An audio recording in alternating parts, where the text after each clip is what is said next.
Okay, I told you last week or the week before about Sarah Palin commenting at a Trump rally about her son's recent arrest for allegedly beating his girlfriend. And she sort of indirectly, but very clearly said, part of the problem here is the PTSD that our members of the military are getting as a result of the lack of respect that President Obama is showing our soldiers, blah, blah, blah, blah, blah.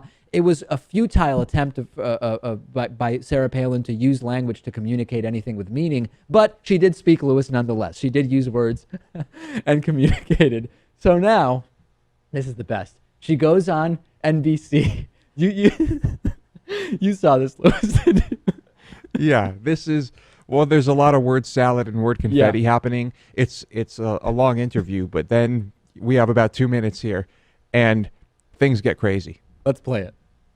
I want to ask you about something you mentioned on the campaign trail, which is the arrest of your son, Track. And you talked about it, and then you mentioned PTSD. And you said that President Obama may be to blame for some of the PTSD that's out there. That. Well, let's take it piece by piece. What exactly did you mean? Let's start piece by piece by, you guys brought me here to talk about Iowa politics and the caucus tonight, not to talk about my kids. And that was a promise. But as things go in the world of media, you guys don't always keep your promises, evidently. Burn. I never blamed President Obama. What I have blamed President Obama in doing, though, is this level of disrespect for the United States military that is made manifest in gutting budgets, in not trying to beef it up and let our military do the job that they are trained to do. And in specific issues that we're talking about that are so hot today, specifically, let's get in there and let's utterly destroy ISIS, as we know our United States military can do, yet we have a commander-in-chief who seems to kind of want to kowtow and allow the enemy to be poking at us, and that's unacceptable to most Americans, certainly to me. Do you regret the comment, though, Governor Palin, on that day of the endorsement? What did I say that is offensive? That you seem to lay it at the feet of the president. I don't regret any comment that I made because I didn't lay PTSD at the foot of the president. I did say, though, that there is, and suggested very adamantly, that there is much more that our commander-in-chief can do to prove that he respects our troops and will let them do their job. But no, if you guys have a specific quote, it allows the media to be more credible if you guys will tell me exactly what you're talking about, and then I can address that. In terms of credibility, I just want to make sure there were no specific promises made about content of the interview, only that this would be your first interview since you endorsed Donald Trump. Well, I was told that this interview is about the caucus tonight in Iowa, and right on, who will it be to put America back on the right track and restore constitutional government that we are lacking today and that we so need. And I said, right on, let me go talk about that. Sure. It's so, it's a futile attempt at speaking, right? I mean, what does it mean to make manifest? I don't know. I guess if you can make the word and use it in a sentence. Last time I'd made manifest, it was 350 degrees for 45 minutes, Lewis.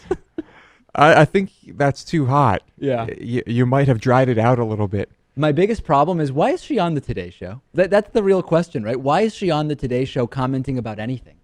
I don't know. People like to hear Sarah Palin speak. I like to hear her speak. Well, yeah, I mean, or attempt to speak anyway. How long will it be before people say, you know what, maybe she doesn't need to weigh in on presidential politics? Well, when you are a vice presidential candidate, Right. I think that you're there for the rest of your life. You're there on the national politics scene. And I don't know if people like having Sarah Palin on because she sounds ridiculous, right, or because they think Americans want to see her. I've never seen anyone appear to take her more seriously than Matt Lauer, including just referring to her every time as Governor Palin. But it's sort of a contrast, right? He refers to her as Governor Palin, but then asks her to address ludicrous things she said, right?